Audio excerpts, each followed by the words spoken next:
ধনতেরাস বছরের এই একটা দিনেই বাঙালি অবাঙালি সবারই ধুম পড়ে সোনা রূপো বা অন্য কোনো ধাতুর গয়না বা দেবদেবীর মূর্তি কিনতে। তবে এর পাশাপাশি আরও একটি জিনিস কিনতেও দেখা যায় মানুষকে, তা হলো ঝাঁটা। নদীর গতিতে সময় বয়ে যাচ্ছে, দিন পাল্টাচ্ছে, সময়ের সঙ্গে সঙ্গে বদলে যাচ্ছে চিরাচরিত্র ঝাঁটার চেহারা। ধনতেরাসের আগে বাঁকুড়া শহরের চার্জ মোড় এলাকায় ঝাঁটার ব্যবসায়ীরা রীতিমতো ব্যস্ত হয়ে পড়েছেন রমরমা ঝাঁটা বিক্রিতে। প্রতিটি ঝাঁটার পাইকারি দাম ৮০ টাকা আর খুচরো মিলবে ১২০ টাকায়। ধনতেরাস মানেই সোনা রূপো কেনাকাটার পাশাপাশি অনেকে ঝাঁটাও কিনে থাকেন। স্বাভাবিকভাবেই ব্যবসায়ীদের মুখে ফুটছে হাসি। বহু পরিবার প্রজন্মের পর প্রজন্ম ধরে ঝাঁটা তৈরির কাজের সঙ্গে যুক্ত। আগে তারা বানাতেন ছোট আকারের ঝাঁটা, যা ব্যবহারের সময় নুয়ে বা ঝুঁকে কাজ করতে হতো।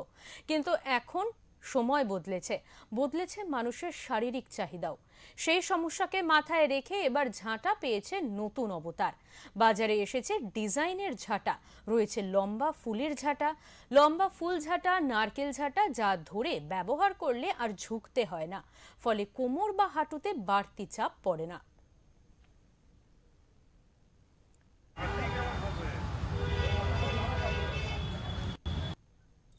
এইখানে আমরা 12 মাসেই ঝাঁটা বাঁধি এবং একদিন যারা আমাদের কোনো ব্যবসা লয়, এই ধানতেরাসে পুজোর উপলক্ষে ঝাঁটা নিয়ে যাওয়া যায় বাড়িতে।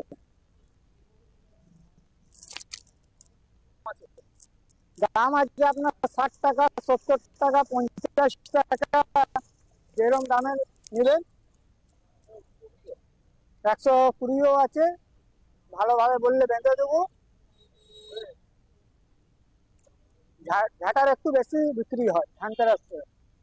এই ঝাড়া দেখি ধনতেরাস উপলক্ষে বিক্রি হচ্ছে এবং নানা নানা জায়গায় বিভিন্ন জায়গায় বিক্রি হচ্ছে ধনতেরাসের জন্য। সবাই বাড়ির জন্য নিয়ে যায় ধনতেরাসে, যে আজ শুভ দিন, 15 দিন আর শুভ দিন, এই শুভ দিন হিসেবে নিয়ে যায় প্রত্যেকটা বাড়িতেই। নারকেল ঝাড়ু, ফুল ঝাড়ু, নানা রকমের দামের। এগুলো যেমন 110 টাকার আছে, এগুলো 170 টাকা আছে, 80 টাকা আছে, 90 টাকা আছে।